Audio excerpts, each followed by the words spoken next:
100% سچے ہیں اللہ کے وعدے، اور اس کا وعدہ ہے وَأَنْتُمُ الْأَعْلَوْنَ إِن كُنتُم مُؤْمِنِينَ، تم مومن بن کے دکھاؤ، عزت کا تاج تمہارے سر پہ رکھوں گا۔ یہ وعدہ ہے اللہ کا۔ ہم کب مومن بن کے دکھایا ہے کہ ہم واقعی اس تقاضے پہ پورے اترے جو ہماری شریعت نے ہم سے کیا؟ ملاوٹ ہم کریں، جھوٹ ہم بولیں، ایک دوسرے کی جڑیں ہم کاٹیں، مکر، فریب، دجل، کیا کچھ نہیں ہے جو ہمارے اندر نہیں ہے۔ اچھے مسلمان ہونا تو دور کی بات ہے، ہم اچھے انسان بھی نہ بن سکے۔ مسلمان کی تعریف کیا کی گئی؟ المسلم من سلم المسلمون من لسانہ و یدہ، جس کی زبان سے اور جس کے ہاتھ سے دوسرا مسلمان محفوظ ہے، وہ مسلمان ہے۔ اور ہم دیکھیں کہ جہاں ہمارا بس چلے تو ہم کاٹ کے نہیں رکھ دیتے، ہم کیسے مسلمان ہیں؟ حضور علیہ السلام سے پوچھا گیا کہ مسلمان بزدل ہو سکتا ہے؟ کہا نہیں، بہادر ہوتا ہے، لیکن ہو سکتا ہے کبھی بزدلی بھی کر جائے، آخر بشر ہی تو ہے۔ پھر پوچھا گیا کہ مومن کنجوس ہو سکتا ہے؟ کہا نہیں، مسلمان بخیل نہیں ہوتا، سخی ہوتا ہے، لیکن ہو سکتا ہے کبھی بخل بھی کر جائے۔ تیسری بات حضور سے پوچھی گئی، مومن جھوٹا ہو سکتا ہے؟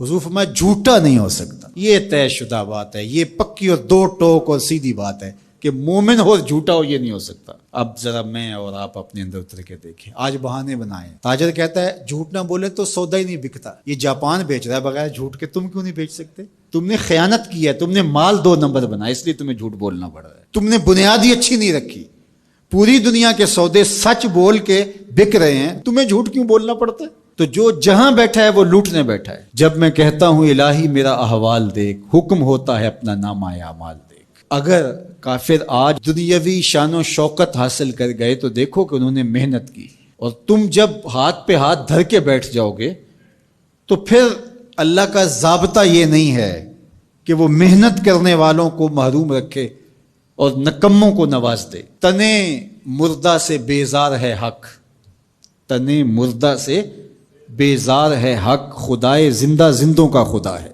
من جہادہ وجدہ، جس نے محنت کی اس نے پا لیا۔ چونٹی بھی دانہ اٹھاتی ہے، ہمت نہیں ہارتی تو بالآخر اپنی منزل تک لے جاتی ہے نا۔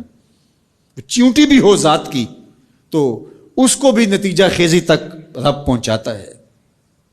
کچھوا بھی چلتا رہے تو منزل پہ پہنچتا ہے، خرگوش ہو کے سویا رہے تو وہ منزل پہ نہیں پہنچ سکتا۔ تم خرگوش صحیح لیکن سوئے ہوئے ہو، لہذا منزل تمہارا مقدر ہو ہی نہیں سکتی جب تک تم مسلسل چلنے کی مشق نہیں پیدا کرتے۔ وَأَنْتُمُ الْأَعْلَوْنَ، تم ہی سر بلند ہو، لیکن شرط یہ ہے ان کنتم مومنین، تم مومن تو بن کے دکھاؤ، تمہارے سر پہ عزتوں کا تاج رکھ دوں گا۔ آج ذرا دیکھیں ہم کھڑے کہاں ہیں۔ تھوڑے سے حالات سخت ہونے لگتے ہیں تو تاجر ذخیرہ اندوزی کرنے لگ جاتا ہے، اور مانگتے ہو وہ شانیں، مانگتے ہو وہ عزتیں جو قرون اولیٰ کے مسلمانوں کو دی گئی، ذرا وہ کردار بھی تو لے کر کے آؤ نا۔ تم تو ذخیرہ اندوزی کرنے بیٹھ گئے کہ زیادہ سے زیادہ پیسے کما لیں اور غریبوں کا خون بھی نچوڑ لیں۔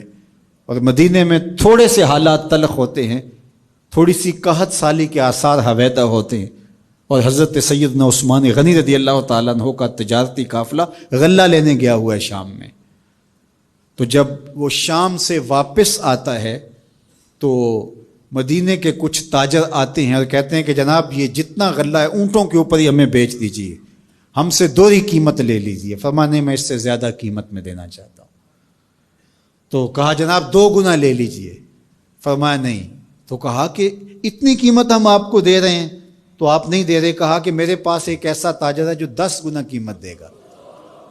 کہا وہ کون سا تاجر ہے؟ کہا وہ میرا اللہ ہے۔ اور بلا کر کے خادموں سے کہا کہ سارا غریبوں میں بانٹ دو۔ یہ تاجر تھے عثمان غنی، آج بھی عثمان غنی ہے۔ میں آپ کو بتاؤں مدینہ المنورہ کے بینک میں حضرت عثمان غنی کا آج بھی اکاؤنٹ کھلا ہوا ہے۔ 1450 سال بیت گئے، ان کا اکاؤنٹ آج بھی چل رہا ہے۔ بیر عثمان جو مزرعہ عثمان ہے، جس میں وہ بیر عثمان تھا جو خرید کے وقف کیا تھا، وہ آج بھی وقف ہے، اور وہ کسی کے نام نہیں ہے، وہ حضرت عثمان غنی کے نام ہے۔ اور اس کی ساری آمدنی حضرت عثمان غنی رضی اللہ تعالی عنہ کے نام پر جو بینک میں اکاؤنٹ ہے اس میں جاتی ہے، اور پھر ادھر سے خیریہ میں آتی ہے اور غریبوں میں بٹتی ہے۔ ایسا غنی آج بھی اس کی سخاوت جاری ہے۔ غنی ایسا بھی دیکھا، یہ ذخیرہ اندوز جو لوگوں کے خون بھی نچوڑ لیتے ہیں، بوٹیاں بھی نوچ لیتے ہیں۔ آج مرے کل 10واں دن، بعد میں کوئی ان کو جانتا بھی نہیں ہوتا ہے۔ تو ذخیرہ اندوز لوگوں کی یوں بوٹیاں نوچے گا اور خون نچوڑے گا اور کہے گا کہ اللہ کی رحمتیں نازل ہمارے اوپر کیوں نہیں ہوتی؟